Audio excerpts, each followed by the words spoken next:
ভাই এটা কি মুদি দোকান?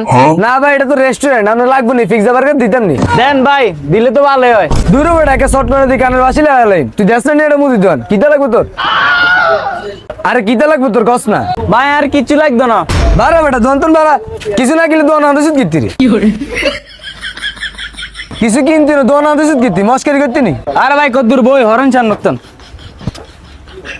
এরে ব্যবসা বাণিজ্যের অবস্থা এমনি ভালো না, হুদে এনে বই মস্কারি করিস না। ভাই আপনি রিসিতে এটা কিতে? এটা নেই, এটা ইন্দুর বাড়ির না স্যার, খাবি নি? ভাই খাইলে আবার কোনো সমস্যা হবে নি, তাহলে একটা দেন। আয় তোরা খা ভাই আয়। না না ভাই থাক, খাইতেন না, আর সমস্যা হইব। এর বাবুরে তুই যা আছে সামনে ধর, তোর কারণে অজ্ঞা কাস্টমার দোকানের ভিতরে আনতে না। ভাই এটি কিতে? তোর শো কিতে দেখ না নি ডিম? ও ভাই এটা তো ডিমের মতন লাগে, তাহলে আর 1 কেজি দেন। আচ্ছা ভাই, ডিম এটি কি মুরগি নিয়ে আসছে?